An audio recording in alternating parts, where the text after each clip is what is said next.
Whoop. All right. Good evening, everyone. I don't want that one. I want this one. There we go. Whoops. Let me mute that. There we go. All right. Hey, nothing like starting out with a few technical difficulties. Welcome back, everyone. Welcome to the Sunday night market brief. Futures up, but barely. Nice kind of rebound after that sell-off late day on Friday.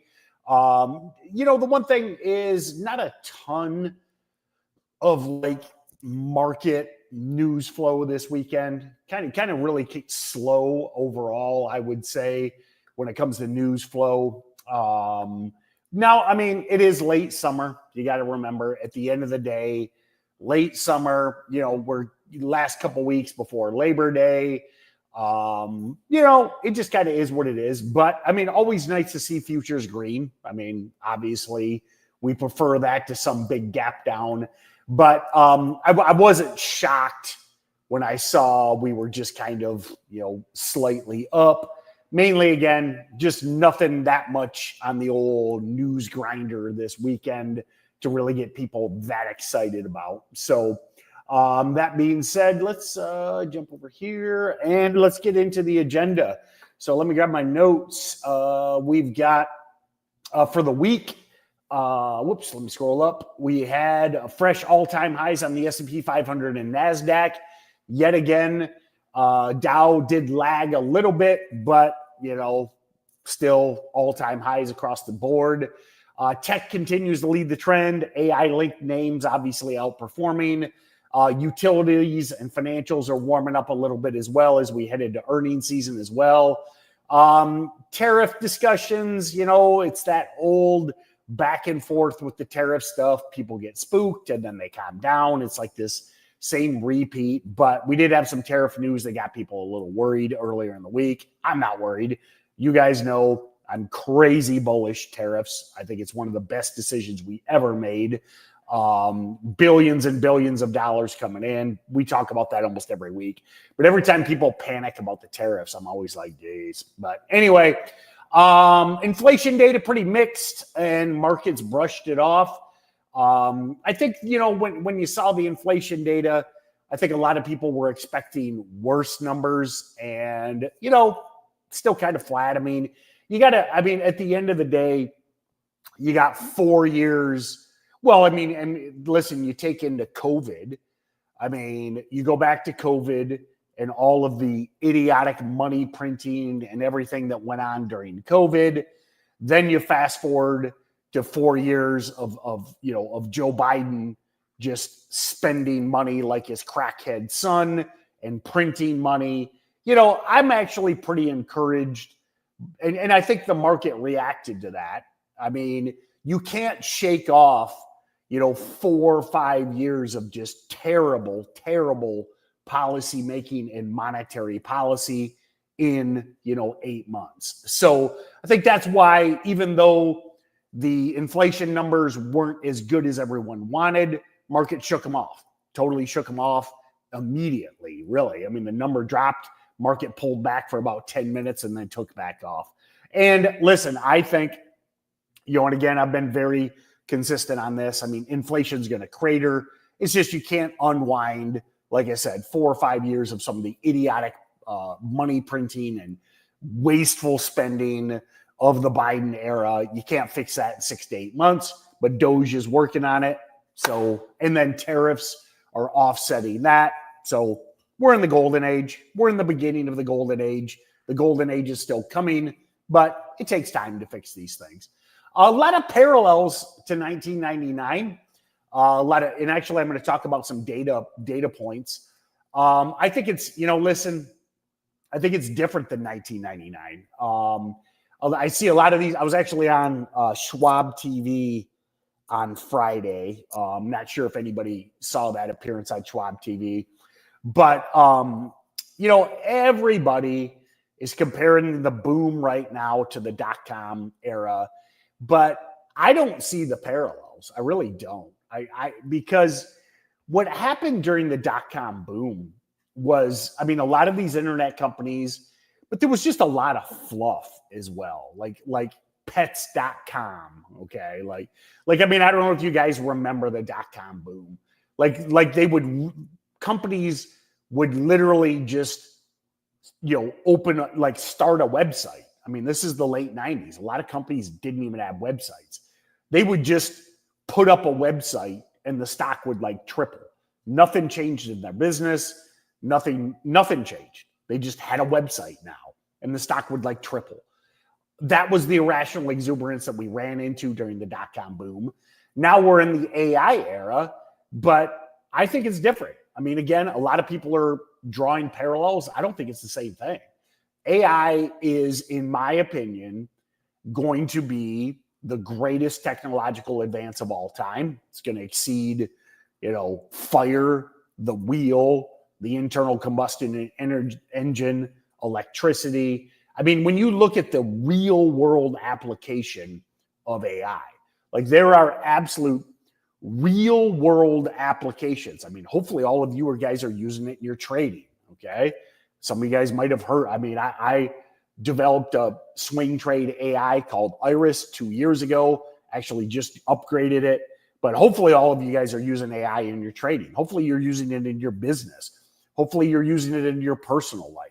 I mean, it's a lot different than a company launching a website, hey, pets.com, versus what we're seeing with AI. I mean, this is just, it's gonna speed up, productivity, manufacturing, design, engineering, software. I mean, it's literally going to revolutionize the world. Yeah. So anyway, so going back, let me read you some of the data though. So let's go over some of the data. So right now, a lot of these valuation metrics are comparing, right now to the .com boom. Buffett indicator is over 200% versus historical fair value close to 100%. This ratio has only been this high. So the Buffett market cap GDP indicator has only been at this high at 2 points, the .com boom and 2008. Okay. So obviously, again, I'm going to repeat this. I think AI is different. It's different, but interesting data point that the only two times in history that the Buffett indicator has been at this level was the .com peak and 2008, which was the financial crisis. So we'll see. Maybe Uncle Warren will get this one right as well. And then Ford PEs, the average S&P Ford PE is 22x. The long-term average is 16 to 18. I mean, so we're way, the price to earnings way above the long-term average.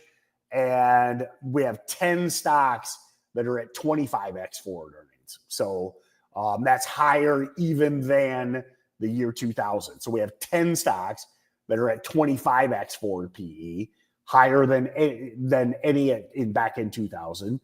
The Shiller Cape ratio is at 32 compared to 44. So it's a little bit below the .com boom. And then the S&P versus earnings, prices are outpacing profit growth, valuation expansion, not fundamentals. Okay. So a lot of people are chasing the forward earnings versus focusing on the valuation. But I think you have to do that with AI players. Okay. You have to do that when you're, I mean, listen, at the end of the day, you got to speculate on these stocks. Okay. That's what we do when it comes to trading, short-term day trading, swing trading. You're taking a risk.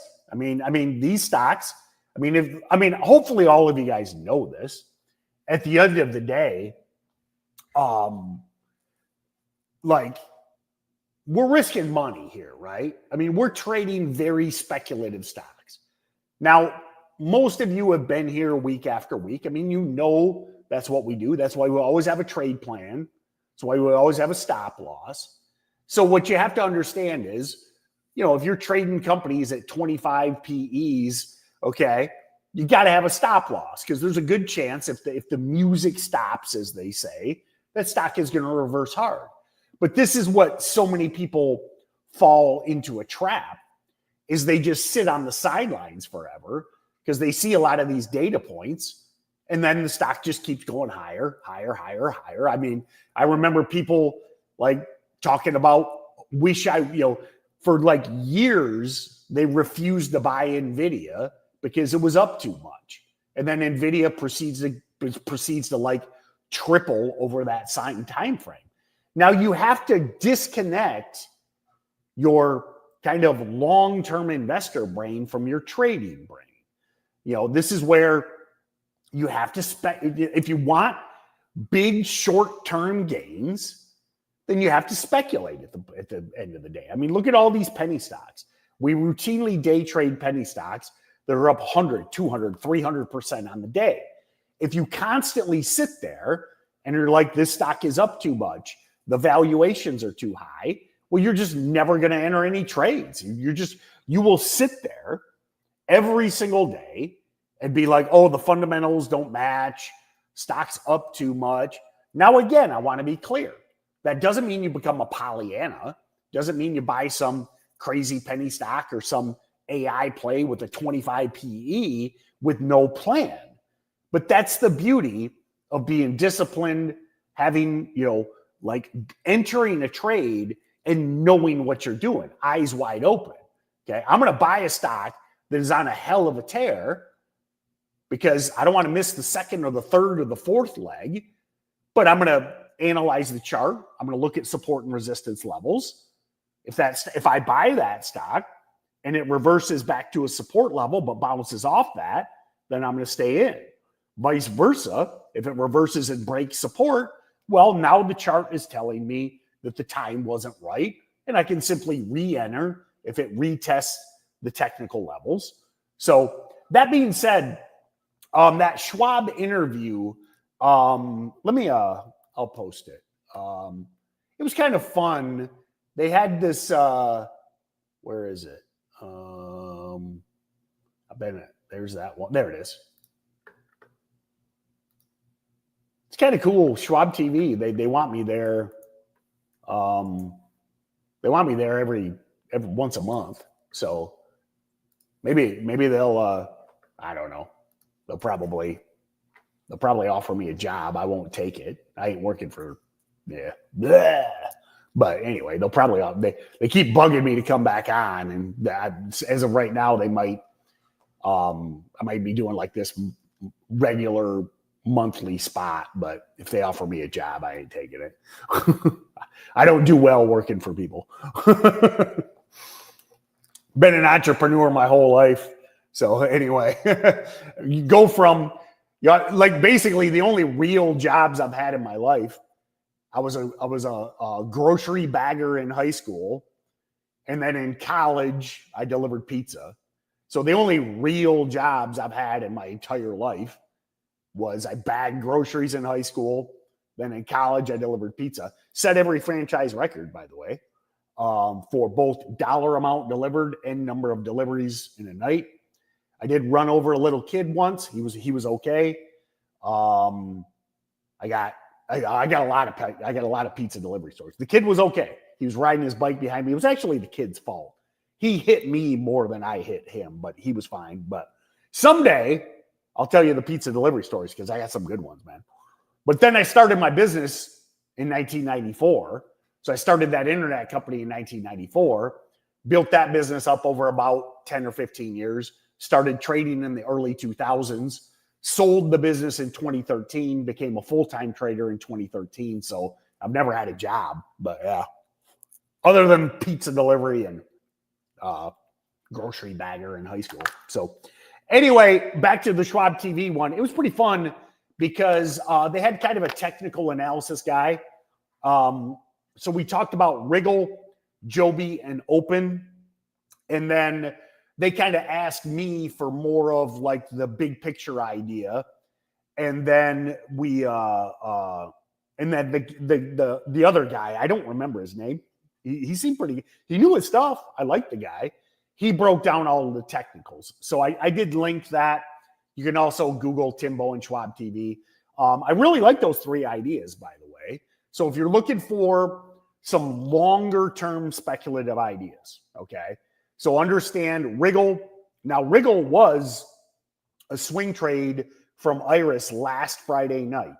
Last Friday night was the number one stock from the swing trade AI Iris at $33 a share.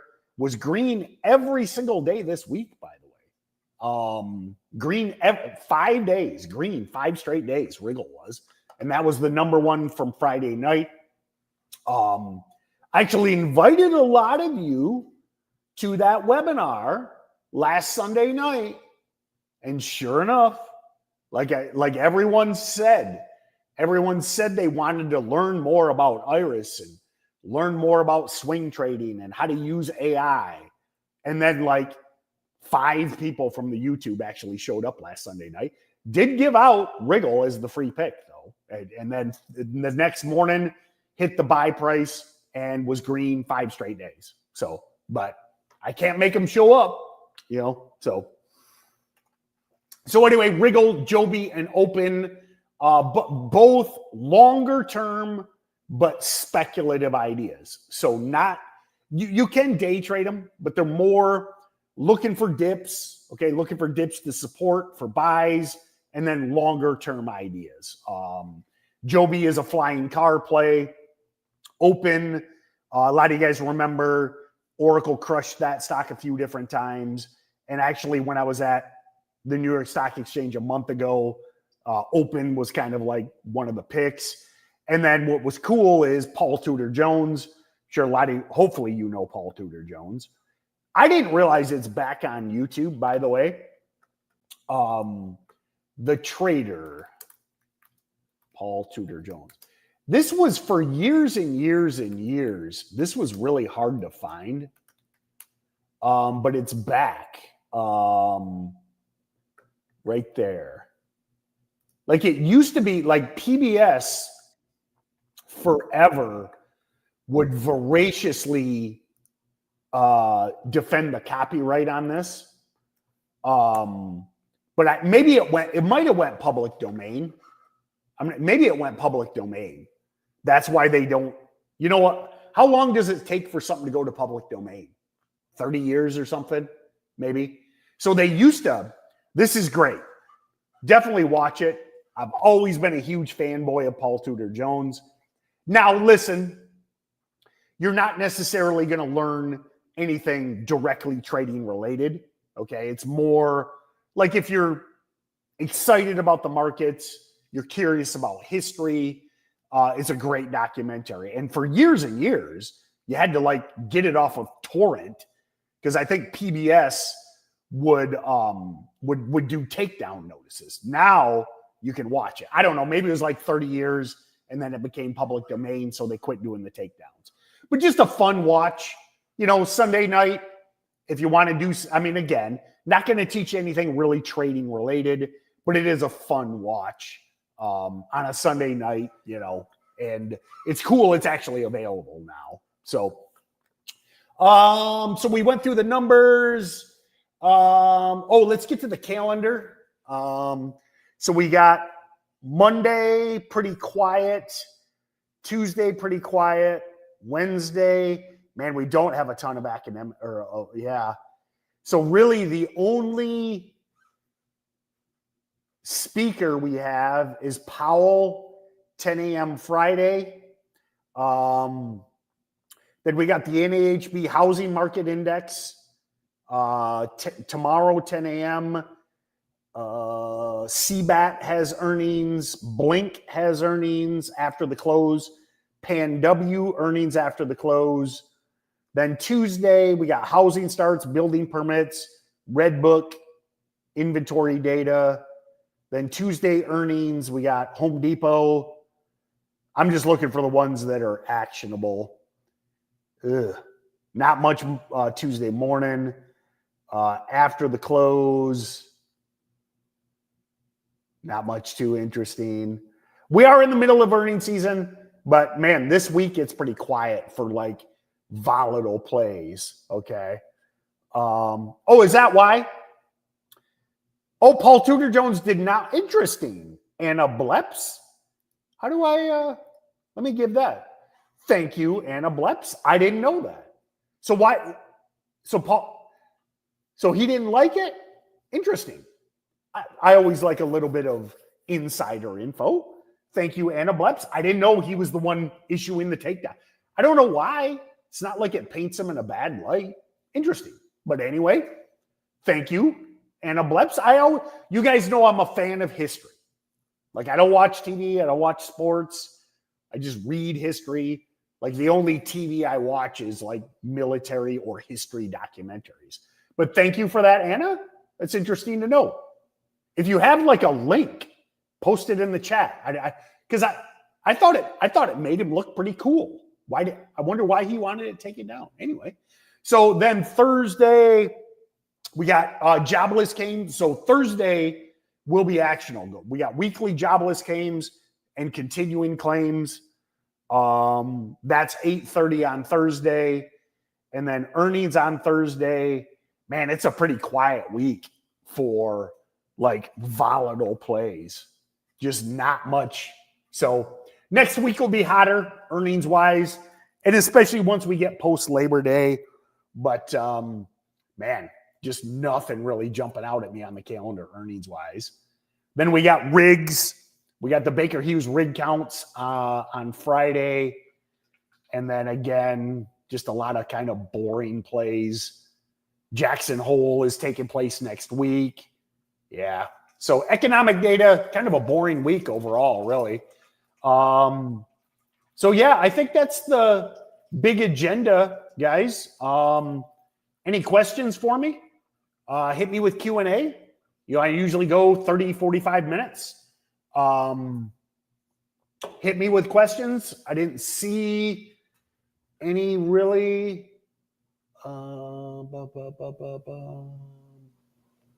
Hit me with any questions. I'm not in a big hurry, but I did make it through my agenda. Wiggle. WIGL.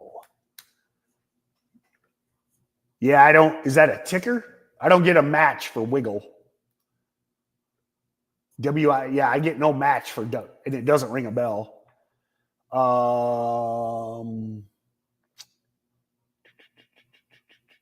Thoughts on BTAI?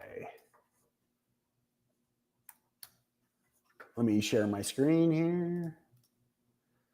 Well, I would say this on BTAI. Strong day on Friday. But I like that major resistance break on Oracle at 681. So, you look at BTAI and it's really so a lot of you guys that have Oracle know what I'm looking at right now. What I'm looking at, so remember, Oracle does support and resistance for you. And notice how every time BTAI hits 687, it rejects. So on the 11th, hit 687, rejected hard, broke through it on the 12th, but then sold off, tested it on the 14th, sold off, and tested it again on Friday and fell off. So what I would say with BTAI is you need a high volume push through 687. Like you guys see that just all week. And now this is from a technical perspective. I'm hiccuping. Let me grab a drink.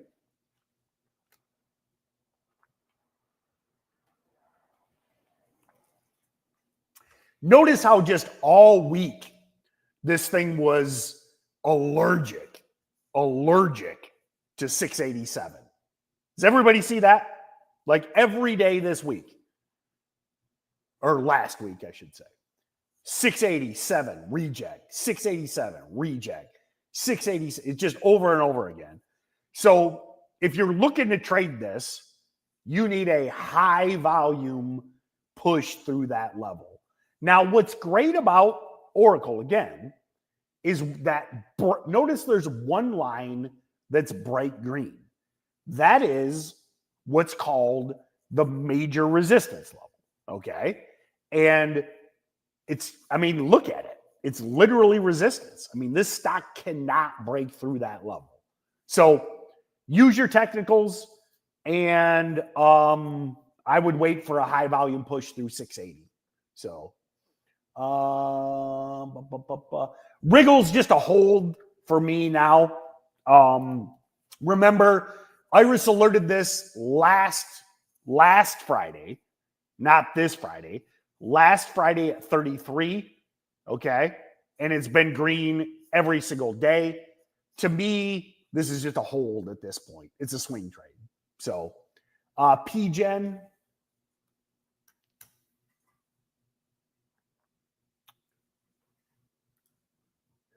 Nice support at basically 290. I mean, this thing has a brick wall of support at 290. But, you know, if you look at the entire day, just couldn't get going. Just could not get going. So, I am, okay. A lot of you guys want to know more about Iris. I did this last week and no one showed up, but let me get this here. Let me get the link here. I'm doing another webinar tonight at 8 using Iris. If you guys, but I did that last week and no one showed up. But anyway, where's the link? Hold on, let me find it. That would be right there and right there.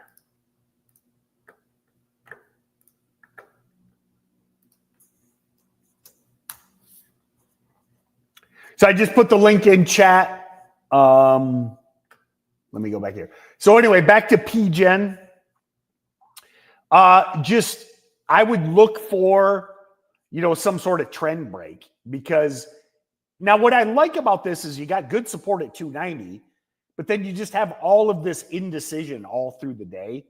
So I would say got to break 330 to be a buy. So Aklo's a long-term hold for me. Okay. Remember, I first alerted and bought Aklo at like $8 a share. Okay. This thing right here, when this thing broke out a year ago, that was right there. Would have been October 15th. That was the buy, and it's just never looked back. To buy Aklo up here seems a little rich. Look for breakouts on Aklo. So TNL.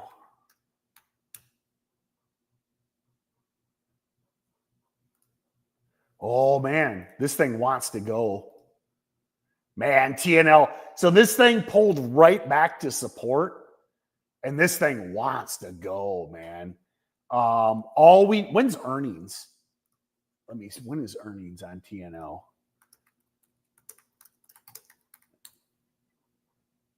Already out. Okay. So, man, all they need is a news drop.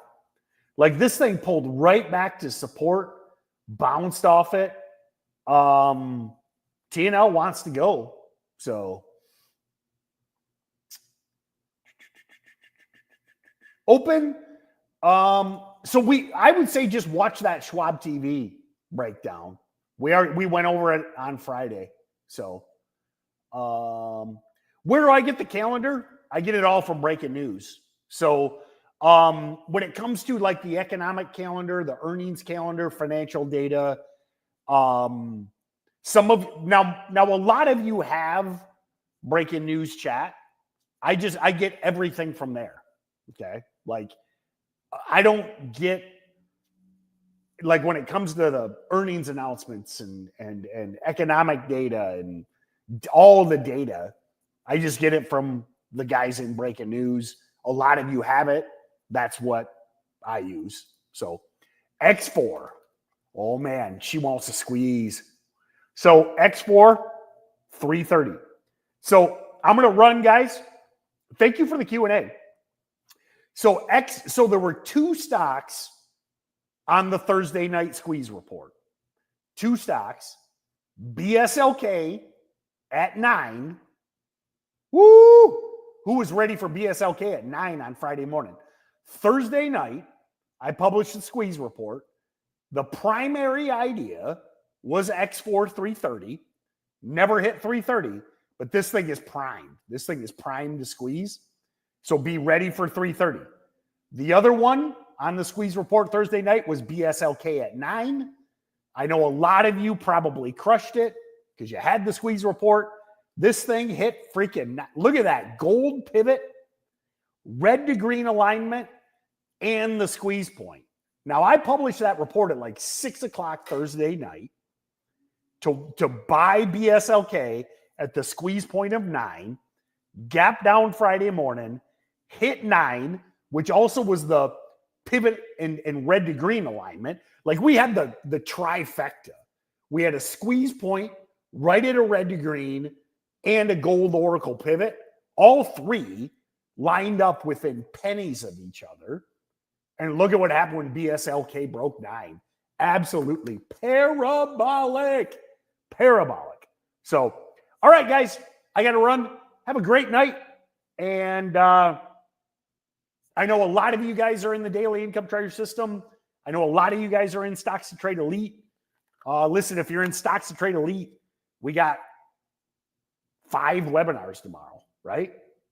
Yeah, 5 webinars tomorrow. So get your rest, and I'll see you in the morning.